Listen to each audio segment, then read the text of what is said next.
Hello, everyone. My name is Jason Young. I'm the COO at Level Up. And today, Lorraine K. Lee and I will talk about insights from her new best-selling book, which I think the title is amazing, Lorraine. It's Unforgettable Presence, Get Seen, Gain Influence, and Catapult Your Career. Lorraine is a founding LinkedIn editor, LinkedIn top voice, keynote speaker, and her frameworks have been adopted by many of the Fortune 500 companies. Good to see you, Lorraine, and welcome. Yes, thank you for having me, and thank you for mentioning the title because that took a long time to get to. I bet. Okay, so for everyone on this call and for the recording, we're going to unpack executive presence. We're going to break down virtual presence, which is very interesting to me and very relevant, considering we're on Zoom right now. Up-leveling your team, leveraging LinkedIn, and then I have just a few fun questions about Lorraine's book experience, which I'm curious about. Okay, so let's dive into it. Unpacking executive presence. So Lorraine, this is a trait or skill that many people have challenges with.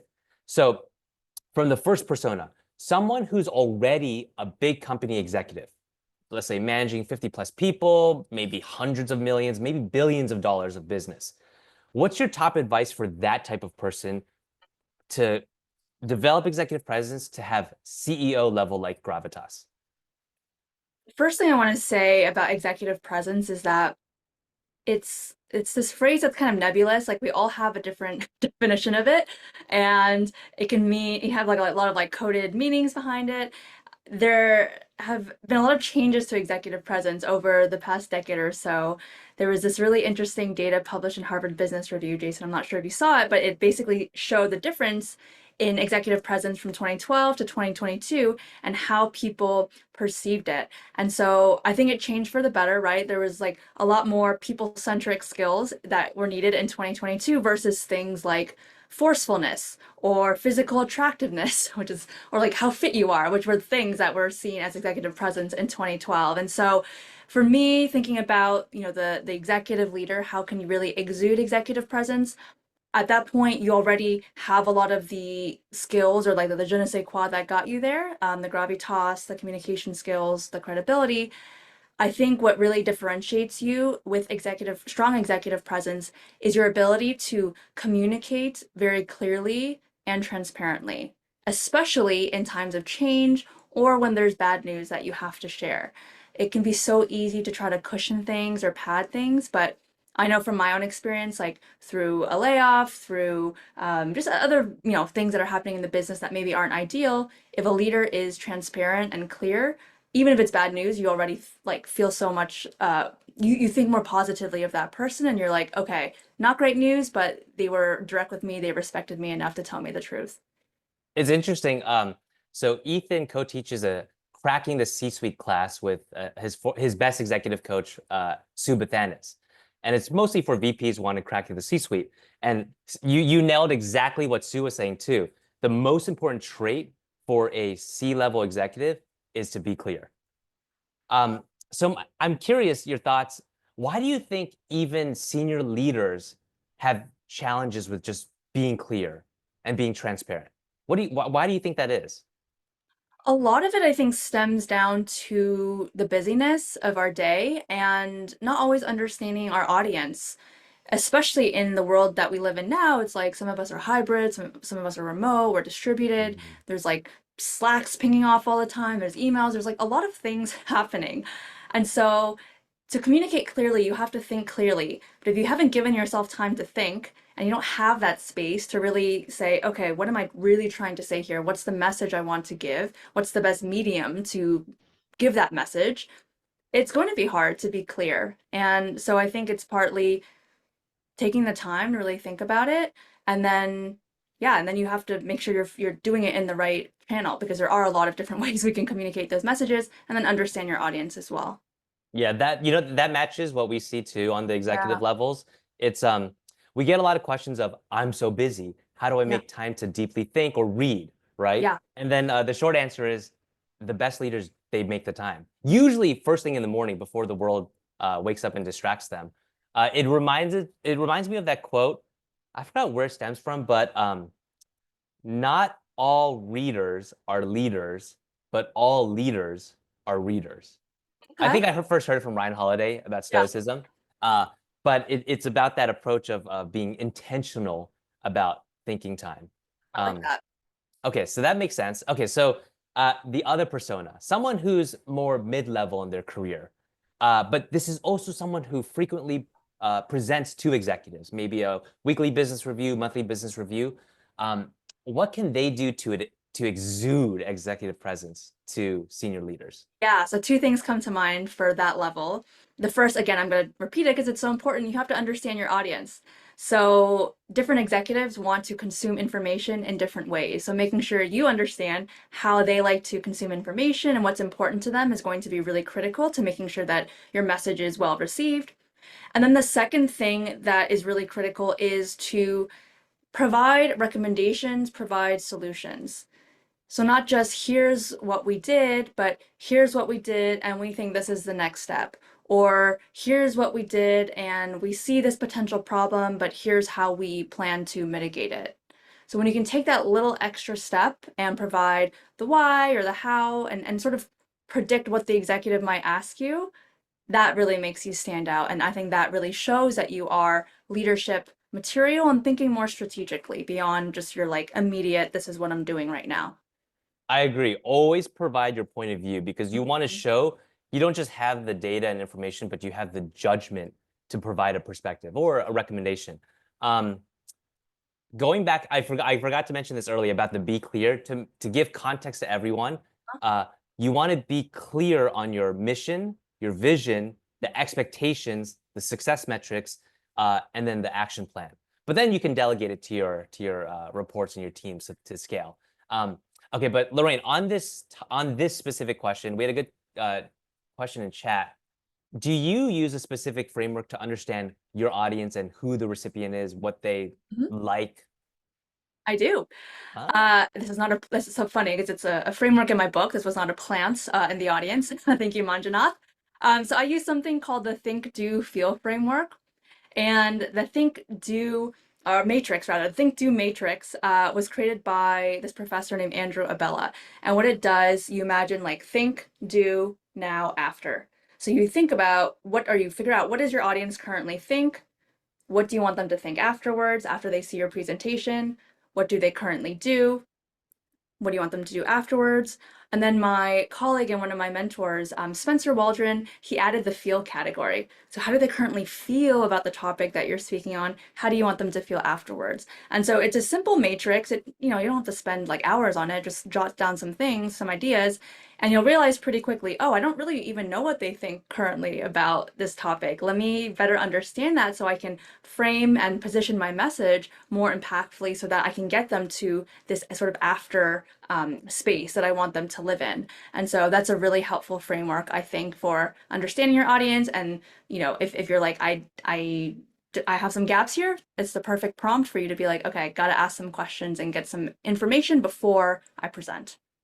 I love the addition of the feel part too, Yeah. because it ties back to when you're dealing especially with impatient, busy senior leaders, Mhm. you have to be, you have to use discernment in picking your battles, Yeah. right? You have to know which ones are worth it to Yeah. push and disagree, and which ones you're like, you know what, it's fine, let's just go with this one. Yeah. Yeah. It's a dance, but it's that feel part that makes a lot of sense. And I also agree, when you go into these high stakes meetings, let's call it, have in your back pocket your FAQs that you believe the senior leaders will ask you, Yep. and do that prep work in advance, right? And we have something called at Amazon, it was called rude FAQs, and these are the harsh, candid questions that just be prepared for. Um, so I love that point because a lot of people, we get so focused on our presentation. We're like, we got to get this yes. perfect. And you forget about the Q&A, but the Q&A is super, super important as well. And sometimes more important because executives, they might just cut you off and they have their own list of questions in their head that they just want to get out. Exactly. Yeah, I think the Q&A is the most interesting discussion because, like you said, most executives, they probably have a pretty strong point of view, and it's like, it's like jab, jab, jab. They're going to go pretty fast, Yeah. so you got to roll with that. Okay. Um, the third persona, for someone who's starting out in their career, let's say 3, maybe 5 years less experience, uh, what can they do to show that, to give a glimpse to leaders that they've got it? Because that whole saying, like, oh, that person's got it. But it's so ambiguous. We have no idea what that means. It kind of ties to executive presence. Yeah, What yeah. do you think there? When you are just starting out, I think it's really important to know how to execute well, do your job very well, be known for that. We all have a brand at work. So I talk about career brand a lot in the book. And career brand is essentially personal brand, which is essentially reputation. And so when you're starting off, a lot of what you're going to build your credibility on and what people know you for is that really great work. Now, when you are newer to a company and also more junior in your career, you have this really unique opportunity where you can do a bunch of informational interviews within the company and you can have that like eagerness, like, oh, I want to meet someone from design, I want to meet someone from product, I want to meet someone from data. And when you can be that person who has a more holistic perspective of what's going on in other parts of the company, you can then connect the dots. And so I think that's something that younger folks in their career are very well positioned to do. So do really great work and then also take advantage of that earliness in your career to meet as many people as you can and find out what other people are doing. I agree. I'll summarize the three key personas. So early in your career, execute and deliver results well. That's how you gain credibility. Mid-level, who presents to executives, show your high judgment and discernment with recommendations and solutions. And then the senior leaders, be clear. Show that you are a big leader that can lead big teams. So I thought you broke it down well. Um, this this next one is a very popular question. And it's mostly a lot of people will say, "Oh, I'm an introvert." They'll start it off like this. So for people who have a hard time speaking up in the high stakes rooms, maybe because they're nervous from wanting to impress executives or sound super smart, how do they overcome this? I'm an introvert. I totally feel this. I think there's a few things that you can do. So as an introvert, what has really helped me is to always make sure to get the agenda or get some sort of pre-read ahead of time so I know exactly the topics that are going to be discussed. Now, I know in these executive meetings, sometimes they go in different directions, but to at least prepare as much as you can, that's like an introvert's a superpower and also like a safe space, I think, in preparation. So to get as much information as you can ahead of time, I think is always a great idea. And sort of on the flip side, if you're leading those meetings, to be able to better incorporate and include the introverts, make sure you're sending something out ahead of time. And then depending on whether this is virtual or in person, I think virtual, like I love the chat and I actually think ideas are more clear often in the chat because you're thinking and you're writing versus just like I'm going to just spew out whatever is coming, to my mind right now. So I would definitely encourage introverts to use that as a way to still be seen even if you're not necessarily as comfortable speaking up. I like the preparation part is key. Um, And I like your tip on using the chat in Zoom, especially in this world of AI, Yeah. where everything's transcribed and notate. Your comments in the chat will live on as an artifact. So that makes a lot of sense. Okay, so the other side of this, for the people who have a difficult time answering hard questions on the fly, in real time, they get Yeah. that curveball or difficult question from the executive. How do they handle that?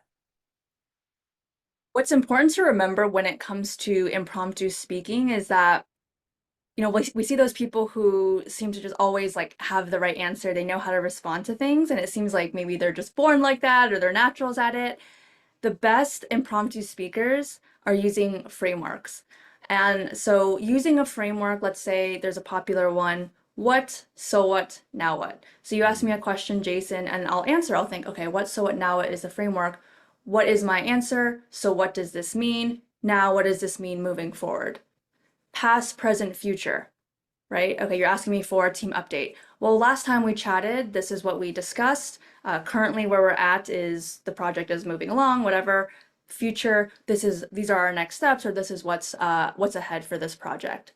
So having frameworks like that in the back of your mind is super helpful, especially in those very nerve-wracking sometimes, right, update calls with executives where we're like, oh, how do we respond? There's so many things we can say, but following these structures can help us be a little bit more prepared when those impromptu questions come our way.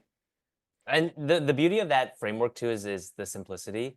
The Yes, best frameworks are it needs to simple be and so you can memorable. remember it. Exactly, Yeah, exactly. Okay, so I'm curious. You mentioned earlier that you are an introvert, yeah. but you present so well. You're a big keynote speaker. you're all over social media, you do a lot of podcasts. Yeah. How did you just become comfortable with it? A lot of it was practice. And I think for me, also remembering that introverts have a lot of really powerful strengths and superpowers. And so, like we said before, introverts are really great at preparation. And so I know it may seem counterintuitive, like, oh, an introvert is a great public speaker, but wow, if you want to deliver a really great talk, you have to prepare a lot. And so introverts are great at that. Introverts are really great at one-on-one connections and empathizing. And so you're going to be perhaps more likely to understand who your audience is and to be able to pick up on facial cues or changes in emotion or feeling as you're presenting, whether they're engaged or not. And so there's a lot of superpowers that we hold. And then practice really does make perfect. I know it's a little bit cliche, but the reps are so key. And I think another thing to remember is that growth happens in the uncomfortable. And so you're only going to get better by putting yourselves in these situations that you've never done before. But slowly but surely, you will build so much confidence when you realize, okay, I got through that thing and I'm okay. I didn't die going through that. And you sort of build up that confidence over time. If you reflect back at early career Lorraine, when Oh you my were gosh, still yeah. the introvert and you weren't as confident, how did you get in the reps and practice? I only started public speaking in early 2021. So really that was me saying, okay, I'm at a different point in my career. I want to be seen as a senior leader. And what's a way I can do that? Public speaking would, I also worked at Prezi, a presentation company at the time. I'm like, this is the perfect fit. I need to get better at this. And so I found a mentor. So Spencer, who I mentioned before, he was willing to mentor me, give me feedback on my sessions, and I had to have a willingness to put myself out there. I'm still introverted. I still get nervous doing these things, but when you practice enough, it's not about getting rid of nerves, but it's really about honing in those nerves, not letting them control you, and instead allowing them to help you focus and stay more attentive. So nerves are actually a good thing if you can control them. And that happens through practice, through going through it, and again, just having that experience. I love I often tell people as use it as a forcing function to get practice and go Mhm. speak at a local high school or college. Yeah. It just needs to be real people Yeah. in a real situation. Hmm. But it doesn't always have to be high stakes, right? And Yeah. give a talk about something that you're passionate about or that you're a domain expert in. Hmm. Um, Local library, another good place. oh, that's a good one. Yeah. Uh, I have to ask, Spencer, your mentor, Yes. because this question is very popular. I need a mentor. How do I get a mentor? How did you get Spencer as your mentor?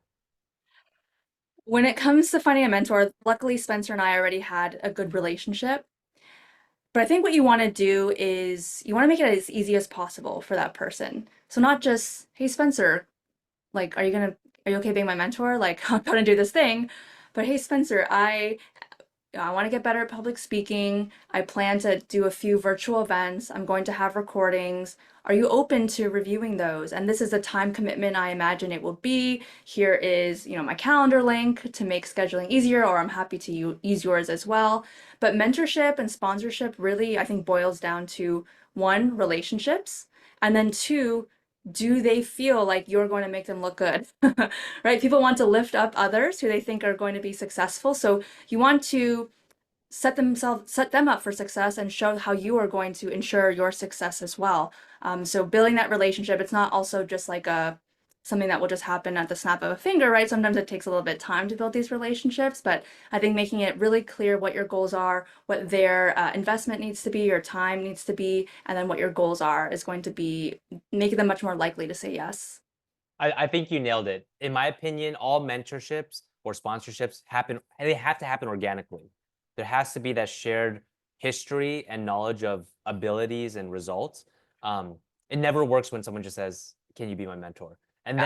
then the other part, I'm so glad you said that the last part that you have to make me look good because that is the candid truth. It's Yeah. interesting. I was speaking with the EVP of a Fortune 100 company, Uh, and he's pretty candid. But he said, I asked, we were talking about networking, what people get yeah. wrong, and he basically said, "You got to make me look good." He basically he said, "Why the f would I refer you to someone if I didn't think you were going to make me look good?" So he said, "Do that." Okay. Um, there's actually a very good question in chat by Santi. You are presenting in a meeting with executives. and your idea or proposal gets torn to shreds in that meeting live. How do you recover from something like that? What do you do in the moment? Okay, I'm saying the area is totally new to them. It's not new to me. When you get feedback like that, I think it's very easy to feel hurt. It's very easy to get defensive, right? It's like your baby, your project, like you know all about it and they don't. I think approaching those situations from a point of curiosity is the ideal way to go. Mm. So can you tell me a little bit more, like why do you think that? And you want to, yeah, it's the questions. Dig in further, help them clarify their thinking as well. And sort of through your questions, sometimes you can show that maybe their line of thinking doesn't quite make sense given, what you know. And so approach it with curiosity. Yeah, It's hard though. it is hard, but I've had some offline conversations after, and Mhm. some higher ups do see, yes, the work um, you're leading us towards, we'll do the work later. But I need to get everyone turned around because the work is really important. But I've been doing this kind of work for at least 10 years. I know what has to be done, but the other side of the table doesn't. So, Yeah. You have to present to them the impact that they care about. Like yeah, Lorraine was talking about earlier. You have to go in knowing what they care about, what metric, what business results, and you yeah, have to nail that in the first 5 seconds. You have to make them care. And yeah, then rely on your domain expertise, right? But I love Lorraine's suggestion, lean on curiosity. Because if uh-huh, you could prompt them with questions, you show, I'm not defensive, but I want to learn more. And let's unpack this together. You could yeah, use words like this, right? Oh, say, that's a good question. Let's think about it right now. yeah, So yeah, I love that aspect. Okay. yeah. Okay, thank you. Yeah. Okay, Lorraine, let's go to virtual presence because this is something not talked about a lot. First of all, just tell us your concept or mental model about virtual presence in general. So Unforgettable Presence, the book, what it is sharing is that presence is not just executive presence. Presence is about both how and where you are seen. And the where piece, especially in this day and age, is very critical. So we can be seen as hard workers and we execute and we do great work, but where is that work being seen? Where are we being seen? And a lot of us now are virtual or have some form of video communication.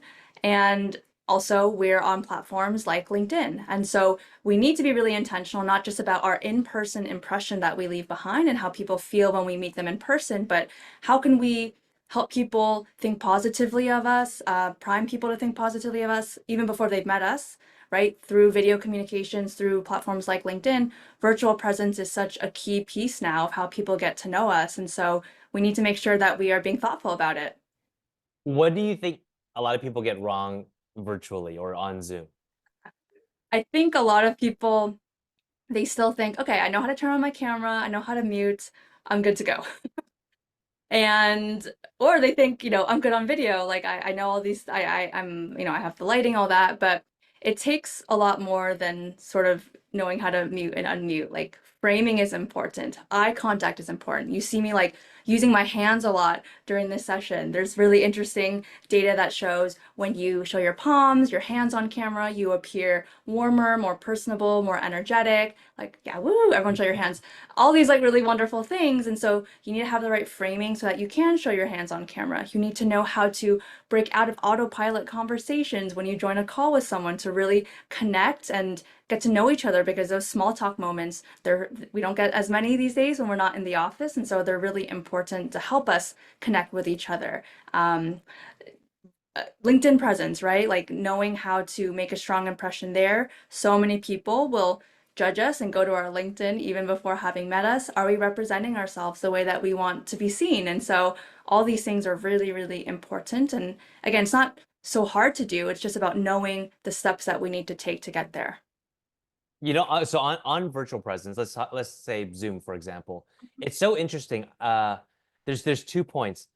I constantly hear from senior leaders who say about their internal teams, why the heck do some people never turn on their camera? And it honestly, I would be candid, it pisses them off, especially if it's in a smaller group meeting, let's say 20 or less people, and they take it as a sign of unengagement. or that you don't care. So even a small act like that goes a long way. I'm telling you, it really pisses some of them off, Yeah, that's good and to know. Yeah. it stays in them. And then the other one is, yeah, when someone comes on a tool like Zoom that's been used for a lot with your team, and you ask questions like, "Where's this button?" Where it just shows that you haven't put in the preparation to Yeah. to streamline it and be knowledgeable. Yeah. Um, That's how interesting to hear about the executives saying that, and they're just like oh yeah, harboring yeah. that inside. Yeah. Oh yeah, because especially now, right? Because there's a lot of stack ranking. They're trying to get flatter, and they Sure. want people who are really jazzed about working at where they are. Mm-hmm. Um, the lighting piece. Okay, what can people do about, like? I mean, your background's fantastic. You Like, what is something simple that a lot of people could do? off if you can turn off the virtual background. I think you have one, Jason, but yours looks okay. Yours looks okay. But as much as you can ground your background in your physical space, you have more control over it. You're curating it.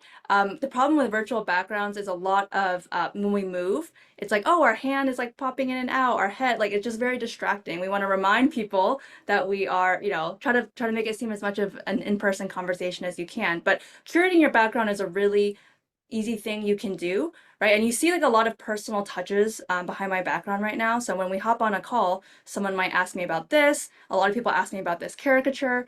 Adding a few photos, a piece of art, something personal to you is a great way to start conversation. And again, like you curate it, people get a better sense of who you are, the vibe that you want to get off. Hopefully this is professional yet personable, right? My background, but that's something I think a lot of people still don't do, but it's very powerful. I like it. And the fun thing about your background too, not only does it visually look great, but it's a very it sparks casual conversation well. Like, oh, you have a book, you love plants, you have like an interesting photo there. So it's like a nice prompt. Let's call it like that. Um, okay, you mentioned LinkedIn. This is a huge topic nowadays. Uh, how can people use LinkedIn to build a strong reputation and get noticed for opportunities? That's what a lot of people want. Sometimes you hear people say, I have some friends who literally say they get 50, 100 messages a week from recruiters asking them. But a lot of people are like, what are you talking about? I have zero in my inbox. So okay, let's start with the basics. Okay, yeah. What can someone just do to up level their LinkedIn? The first thing you want to do is you want to optimize and fix up your profile. So I consider that the foundational piece of LinkedIn, right? So you want to make sure you have a clear profile photo, you have your background cover photo, right? That's like literally the billboard of your page. So many people have like the naturescape or like LinkedIn's default thing. And no, you want to take advantage of that, use that space. You want to add to your featured section. You want to make sure the experiences section is all updated and has rich media featured in there. So once you do all that, the next stage is the content piece and really getting out there, sharing your thoughts and ideas. Now, posting on LinkedIn, I know is a really scary thing. And even me, when I was an editor at LinkedIn, I like took forever to hit post because it's nerve-wracking. It's like tied to your professional identity. Do I feel smart? Is this something interesting that people want to hear about? What are they going to think about me? So starting with something like comments instead of posting at first, I think is a really great first step that I like to recommend because you are still getting your ideas out there, you are still growing your following, and you're meeting other people. So Jason, you do like a wonderful job. You're always in my LinkedIn post commenting, and I see on other people's posts, and yeah, it's wonderful. Comments are still content. So I would say that as a first step if you're like you know that content is important, but you're a little bit nervous to hit post. I 100% agree on the commenting. It's an easy way to get in someone's feed. And if you do two things, you comment insightful point of views Mhm. and you do it over 30 days, the other person will notice. I mean, that's how we kind of got to know each other, right? Yeah, And yeah, then yeah. Maven connected us and all this stuff. But Lorraine and I had this basically like, I don't know, LinkedIn kind of shared history. So I knew the topics that Lorraine was talking about and yeah, vice versa. Um, what about we had an interesting question in chat for an executive nowadays. How important is a LinkedIn presence? It feels like it's becoming bigger. That's the I think question. I think even bigger than before, for sure. I remember the story someone told me where they met this executive in person. They were super impressive. They go to add them on LinkedIn, no profile photo, like nothing. It's like, is this a real person? Like, it's not aligned to that impression and that presence that you have in person. And so you want to create, and the whole point of, having a professional presence is you want to create a consistent experience wherever people are connecting with you or seeing you. And so there's a stat I always like to share. This group called the Rain Group said that 82% of buyers will look up a seller on LinkedIn before replying to prospecting efforts. Now, we're not all sellers here, but I think that really shows the impact how we will go to someone's LinkedIn to assess their credibility.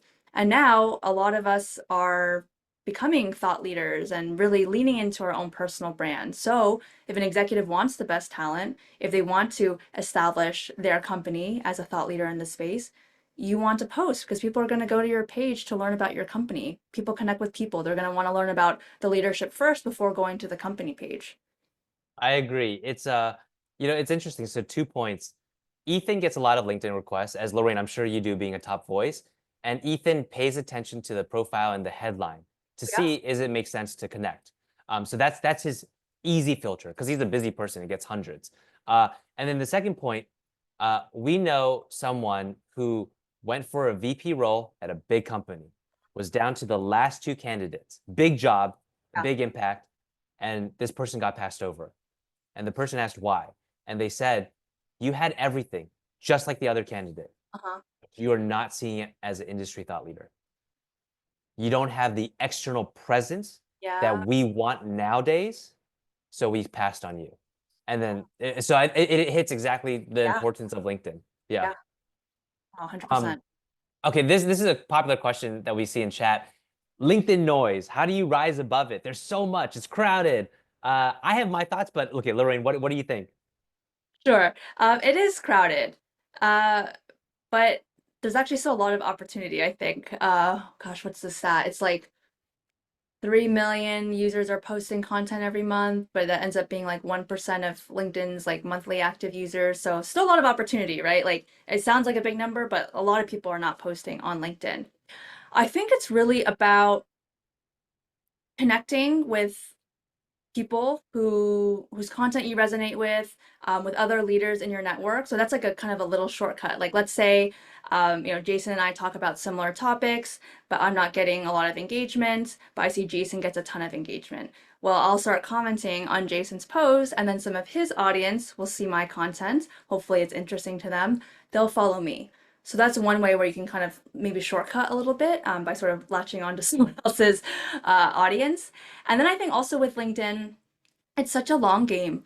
Like it's really hard to stay consistent on LinkedIn because you don't always get that immediate dopamine hit that we expect on social media. And so when I was interviewing content creators for my book, they say like people go up to them and they're like, hey, can you help my post go viral? And in particular, Corporate Bro, I don't know if any of you are familiar with him. I interviewed him and he was like, I'll tell people if you stick with LinkedIn and sort of stay consistent for a few months, then maybe I'll consider collaborating with you. And so many people drop off because it is hard. It's hard to stay consistent and people want that like quick fix. So it takes time. It takes practice, iteration, right, to figure out what is resonating with my audience. It takes time for you to find your voice and get comfortable in your expertise and how you want to write your posts. So yeah, I would say those are the two main things that come to mind. Yeah, I agree. The commenting is the best shortcut on LinkedIn. 100%. If you haven't tried it, do it. Here's a very quick tactic. Pick 10 bigger LinkedIn creators that there's some relevancy towards what you do with your career, and hit the bell icon to get notified every time they post, and just comment every time they post. Try it for 30 days straight. You'll probably see some lift. Oh, yeah. And then you always have to provide value. You have to talk about something interesting that you're an expert in or that you're growing in, and provide your POV. That's what people want to hear, right? And then I suppose the last part is you can consider building in public. Yeah. Some people like that, and some people like to see that journey. It's not A easy lot to of do people that. like to see it. Yeah. It's hard to do though, to be the person sharing the vulnerability, but people like seeing that. Yeah. Exactly. Yeah, it's definitely not easy to do, but you'll get good feedback too. Let's see. There's a One lot thing, of like, Jason, if I can yeah. add on the comments is, and because you touched on it, I just want to call it out. Aim for like 15 words when you comment, because the I agree congratulations, good job type of comments, I don't learn anything about you. But when you can add a question, share, oh, I agree, and here are 3 other points to think about, right? So 15 words, I say that just because it's a point of reference to elaborate more than the 2 or 3 words, but those are the kinds of comments, like Jason said, that will really get you noticed and add something to the conversation and actually lead to some back and forth and that other person noticing you because they now have to respond. That's a great point. And, honestly, it makes you feel like it's not an AI bot responding. Yes. And I'll tell you, big creators like Lorraine, they remember, they take notice. And, Lorraine, I also noticed the other people who consistently comment on your posts as well. Oh, yeah. Okay. Yeah. So I could probably name a few, but I feel like I know them, right? Yeah. And A I've little never met community. them. Yeah. Exactly. Yeah. Okay. Is there anything about LinkedIn you want people to know? Or did we cover it? I think we covered most of it. One other question I get a lot is about the algorithm and how can we, whatever, beat the algorithm. Try not to spend too long thinking about the algorithm. An algorithm will inherently learn and change. And so really what I think is important is knowing your area of expertise and sharing your story. And when you are authentic, when you show up to try to be helpful to others in time, people will notice. And on that point, try to share more of your story. So I divide LinkedIn topics into personal, educational, professional, and then a 4th promotional. But for the first 3, personal, tell a story about a challenge you overcame, something in your past. Educational, you're teaching someone how to do something. Professional, talking about something in the news, something happening in your industry. I do notice that posts that have a personal touch, you're going to probably grow your audience faster and people are going to resonate more because they get to know you, the person. So I used to just do educational, which is, I think, a safer space because it's less, maybe like less spotlight on you because, again, posting is scary. So I'm going to teach you something. But then over time, I started getting more comfortable. Okay, I'm going to share my story. And then those posts did much better. I love those pillars. I wrote it in the chat: personal, educational, professional, promotional. Um, and I do agree, the personal is powerful. It's interesting. Ethan and I were talking about this, and we saw this, I think, quote from James Clear where he said, stories of failure resonate more than stories of success because Yes. everyone can relate to failure. So it's powerful. Actually, I'll give a sneak peek to everyone. Lorraine has a really good newsletter guest post coming up, and it shares a very powerful story that I think will be inspirational about overcoming a step back. But yeah, I agree. And someone wrote they are more comfortable in the educational space, and I think so am I, Lorraine. It takes a lot of vulnerability to put yourself out there. Yeah. But when you do, I imagine you get a lot of comments from people saying like, "Thank you, that was inspiring," etc. Yeah. Yeah. Okay. People feel connected to you and they want to support you and keep seeing more of your content. Yeah. Okay. Okay. I think we covered LinkedIn pretty well.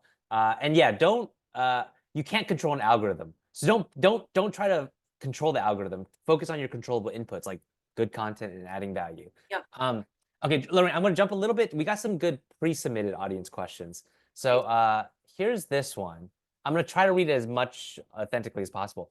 For those of us who find visibility uncomfortable, but know its importance, what can we do to build comfort with attention?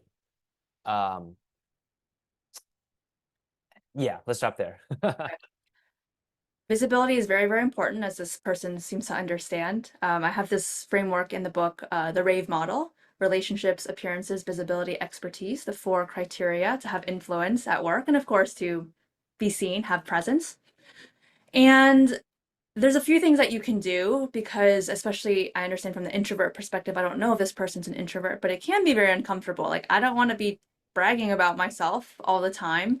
And so there's different strategies you can use to still get visibility, but maybe make it feel a little bit more authentic and less uncomfortable. So one, frame what you want to share in terms of learnings that other people can use and benefit from, right? How are you helping the rest of the company? Oh, we did this great thing. Here's what we learned, and here's how you can apply it to your work too. The second is that when you connected to the company's bottom line, every leader will want to know what you're doing to impact the bottom line. And you can't argue with data and facts and figures, right? So anytime you can connect it to a company goal, that's always a really great thing. I don't think anyone would see that as bragging. They want more of that. And then the third thing is in the way that you present information. So again, Harvard Business Review published this data that showed that when we use more collaborative language, like we, us, our, we're actually seen as more of leaders versus people who use I statements, who are actually seen as more junior. So when you can lift up the rest of the team, it also lifts you up. So I think those are some helpful ways that I started thinking differently about, okay, visibility is not just me talking about myself, but here's how I'm helping other people, helping the team get better. And then also realizing perhaps the fourth bonus one is that if I'm not going to talk about it, who will?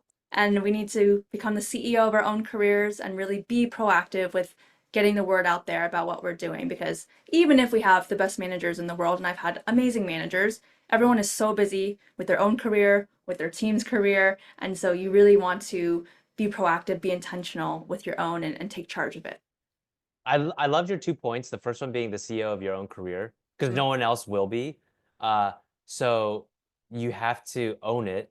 And then the second point about the use of the words we and I and it being seen as junior, I think that's a really good point. It's, you know, Ethan talks a lot about to be seen as a big leader, you need to show that your team is the power horse behind you. Yeah. And if you always talk in I, then people are like, okay, well, Ethan does this, but can his team do this? Yeah. Or can he not manage a big team? Is he not a big leader? So I Yeah. think that's really smart. We're getting a lot of questions. Lorraine, can you repeat the RAVE model? What does it stand for? Yes. Relationships, appearances, visibility, and expertise. And yes, it is in the book, along with many other frameworks. I like a good acronym. No, I think it's perfect. The RAVE model is good. Is there out of the 4, is there one that you had troubles with or challenges with personally? I think the visibility piece definitely earlier on in my career. And another question I get sometimes is which one to start with first. I mean, to me, they're all important, but I think relationships are really the foundation of business. And so I like to say start with the R if you need to, but they're all important. Um, what do you think? The whole topic of visibility is so fascinating. I feel like it's almost like a no-brainer that you need it to propel your career. But why do you think it's such a commonly asked question, or people have such challenges with it? We're just not taught how to advocate for ourselves and to be visible at work. And I talk about this in the book, like we grow up in our schooling years and we do the hard work and we get our grades, and then there's like kind of a set path. You go to the next grade and you keep going, and then you enter the workplace, and then earlier on in your career, you're still doing the hard work and that might get you promoted, which is what happened to me. But then once you reach that mid-level career, which is especially who the book is targeting, it takes a completely different set of skills to go from that mid-level to more senior level. And we're rewarded based on a different set of skills and judged based on a different set of skills. So I still remember at LinkedIn, I would see all my colleagues send out these really well-written emails like, oh, we just did this together and these were the results and da da da. And it's a skill you have to learn. And I remember writing my first one and I went to my manager and I said, hey, can you look at this email I'm about to send to the entire team and like some cross-functional stakeholders and the head of, product, whatever it is. And they had to review it and cut some things out and say, hey, maybe you frame it this way instead. This is going to be more impactful. So it's a skill we have to learn, but it's not something that's so explicitly taught in the workplace. That's a great call to action for people is if this is a skill that you need to develop, drafting a big email, take it to your manager in your one-on-one. That could be an agenda point. Say, hey, manager, I've proactively drafted this big important email coming up. Can we dissect it to make sure we hit it right? That's actually that's a really great point. I'm reading the chat right now. Yeah, a lot of great chat going on. Yeah, there's a lot. Okay, how about someone, if you're not on a big splashy project and you're not in front of all the important executives and stakeholders, how do you get more visibility? And let's just assume this person's a strong performer, but maybe not top. It may sound like very obvious advice, but ask for it and make it known what you want to do. There's a story I share in the book, my colleague, Amanda, and she was a great performer, she did great work, and she hadn't gotten promoted in all the time I knew her. And then one day she comes into the office, promotions have happened, she's promoted. I'm like, oh my gosh, amazing, what happened? And she says, I had to let it known. Like I had to ask my boss. I asked him, how come I haven't gotten promoted? And he was like, I didn't know you wanted to be promoted. And it was such like a mind-blowing moment for me where I was like, oh my gosh, like, doesn't everyone want to get promoted? Isn't it so obvious that I want to reach that next level? And so it was such an eye-opening moment to really be explicit with what we want and don't just say it once, but depending if it's a project or something else that you're wanting to work on, strategically mention it multiple times because again, everyone is very busy. For you it's very important. Your manager might remember in that moment, but you need to have that repetition so that when the right opportunity comes up, your manager will think, oh, we just had that conversation about it. Let me, talk to Jason about it and see if this is something he might be interested in. So asking for what you want and then repeating, asking for what you want at strategic moments. I love it. It's it's the squeaky wheel gets the grease. Yes. It's so true. That's why that phrase exists. The other thing is when you're managing a big team or an org, sometimes leaders will look at their teams and say, and almost categorize them, right? These are the obvious, ambitious people who want to get promoted in 2 years, or they might leave, top performers. There's the solid bench, and they're okay with their lives as is. They're happy. They're kind of complacent, but they're strong performers, so I'm going to keep them. So if you don't make it known what you want, someone's going to put a title on you, right? So I think I love your point. You just got to ask. Okay, here's another good pre-submitted question. This is the scenario this person paints. I'm in a big meeting with executives, and then other people jump in with the same question I was going to ask, and I have nothing left to add. So I just sit there quiet. So the question is, what do I do? Do I stay quiet, or how do I make my presence feel or notice in this executive review? What do you do? Okay, well, not knowing the exact situation, hopefully this response will still be helpful to that person. First thing I would say is try to be the first person asking the question, especially when you are quieter. It's so easy to try to wait for that opportune moment, right? Like the lull, or virtually if you were really good, Jason, about it, saying like raise your virtual hand or type it in the chat, right? But if you're not clear about that and everyone's just muting and unmuting and jumping in, it's like, when's my moment? It's very hard. So as much as you can be the first person to ask, jump in right away, get it out of the way, I think that's great. And then we talked about this earlier, asking for the agenda ahead of time, getting a sense for what's to come, and perhaps even telling the facilitator ahead of time, hey, I have something I want to say when we get to this point. Can you make sure that you call on me, or like I'm more introverted, so it'd be really helpful if you give me like an opening, but to be really explicit in that way. That's a great tip, especially for the introverts. It goes back to making it known and asking. There is some art to the pre-read. You don't need to have a big splashy pre-meeting with a lot of people, but you can take it upon yourself in 1 or 2 stakeholders. Sure. And I will say a big +1 to asking first. Whether this is right or not, for some reason, people who speak up first are seen as more sharp. Oh, that person had a great idea.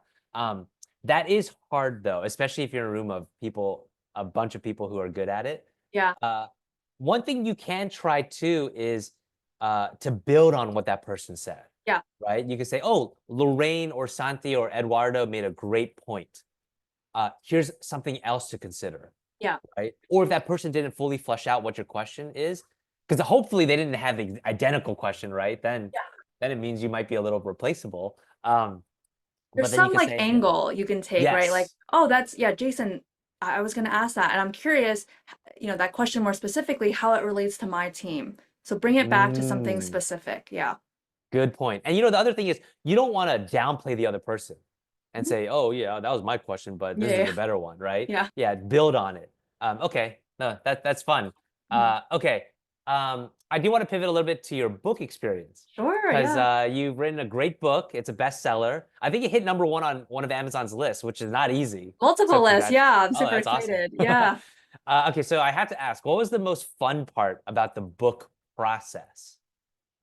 I had the chance to interview 3 dozen leaders for the book, business leaders, people who I think really exude and have professional presence. And so that ranged from, Daniel Pink, 5-time New York Times bestselling author, some C-suite executives at some top tech firms, content creators like Corporate Natalie, Corporate Bro I mentioned earlier, poet, comedian, stand-up comedian. So really the gamut, and I learned so much from them, and I got to meet some personal heroes of mine, and so I would say that was the most fun. Oh, that's fun. How did that come about? Did you reach out to them? Was it like a publisher thing, or how did that Yeah, I happen? reached out to all of them, so it was a combination of some people in my network, perhaps I knew someone who knew someone, and again it was like being willing to ask for it, right? Like some of these people I'm like, I don't know, I got turned down a lot from other people, right? So you got to ask. You won't know until you ask. Okay, so how do you take rejection well? Because a lot of people never take that step because they're afraid of it. But it's interesting. A lot of the people who are kind of the extreme successes that I know, they're very good at rejection. Either they don't give a flying F about it, or they've done so many reps, it just doesn't phase them anymore. So how do you deal with it? There's a few ways. So one, if you don't ask, the answer is going to be no. And if you ask, the answer might be no, but it might be yes.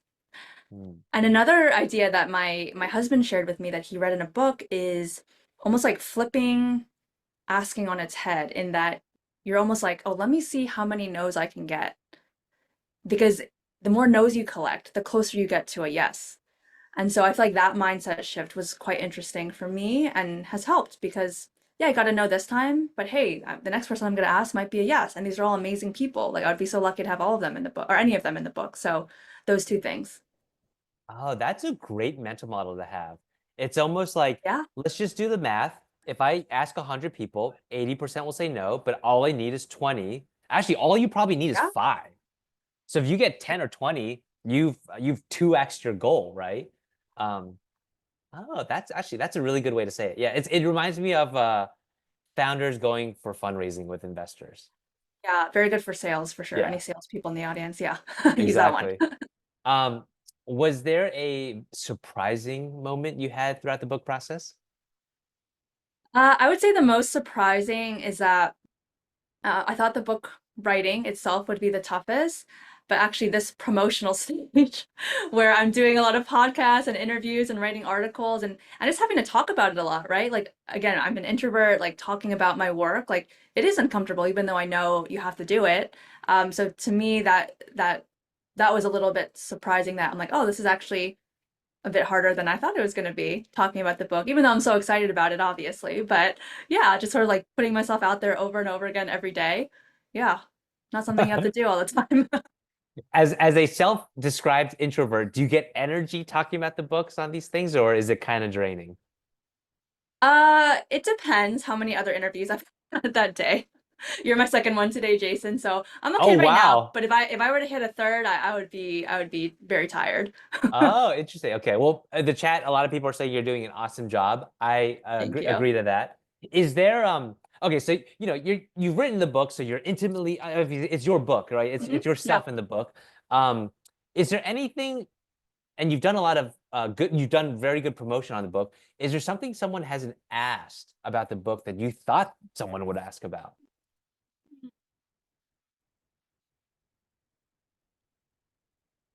I feel like all the different interviews I've done and articles I've written cover different aspects. I will say perhaps the unsexy topic that people don't often ask about, but which I think is very important, is that knowing how to lead a great meeting is a very powerful way to build your presence and stand out because most meetings are so bad.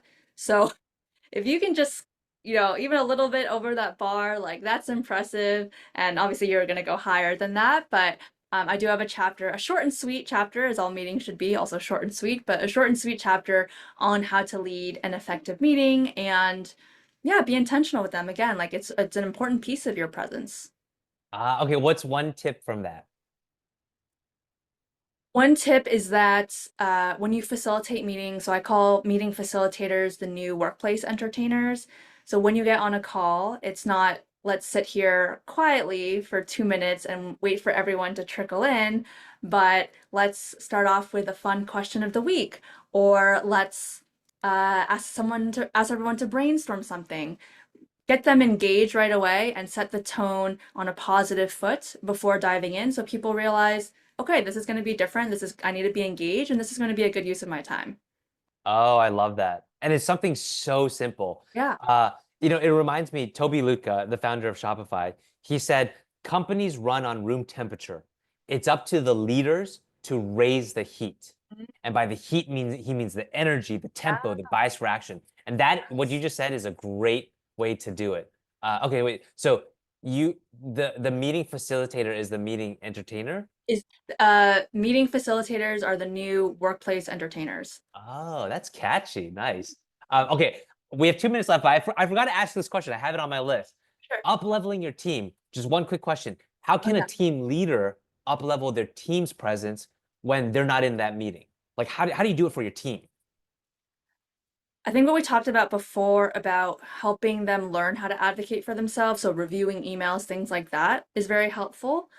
And then also being really specific. So not just my team did a great job, but Priyesh or Eduardo or Mallet, they interfaced with this customer and got us, 25% more, they paid 25% more to get like the additional part of our product. And they handled this customer complaint really well and we're able to counteract that. So being really specific about what your team did well, I think then, that translates, that communicates to your boss. And so now it's not just you who knows the good work, but you want to up-level them and make them known throughout the organization. Okay, I like that. Okay, last question. I like this one from Eduardo in the chat. Let me find it. Is there something that writing the book has changed the way you see things? Well, that is a good question. Is there something about writing the book that's changed the way I see things? I don't think I've changed my perspective on, let's say, like the topics I speak on, but I think my perspective has changed just like seeing other authors in the space and people who create content and put books out into the world, and now knowing how much effort it takes. I feel like anytime now I see an author with a book coming out, like, gotta buy it, gotta send them a note, like just kind of be there to support them. So I think in that sense, I didn't realize kind of how much goes into this whole book process. Oh, I love that. And for everyone listening to this, if you have author friends or founder friends, they can always use a champion because what they're doing is freaking hard. Okay, Lorraine. Okay, besides, for everyone, I highly recommend you follow Lorraine on LinkedIn and comment on her posts because they're very insightful. And Lorraine always comments back. So And I'll then respond and say hi. exactly, you'll build a relationship there. And then we've never met in person. And then check out Lorraine's book. I put all the links in the chat. Lorraine, okay, so to keep meetings concise and crisp, I'll leave you with the last word. Is there anything this community can help you with? I think spreading the word about my book. I have an ambitious goal of 600 pre-orders by April 22nd. I'm at about 500 now. And so if you pre-order before, you will unlock many pre-order bonuses. And let me pull up my visual here, Jason, which we had talked about, just so everyone can see it. My book. Ooh. So you'll unlock a lot of pre-order bonuses and events with me. I have another a closed event for pre-orders talking more about my book experience. So if that's interesting to you, please grab it and thank you for your support. I really appreciate it. Awesome. I love it. And you're getting a real-time example of what virtual presence looks like with Exactly. Lorraine's 10 out of 10 and Jason's, let's call it, I'll be generous, 3 out of 10. But I love that little visual. Awesome. This was a lot of fun, Lorraine. Everyone, follow her on LinkedIn and get her book. Thank you. Thank you, everyone. Talk soon. Bye. Bye.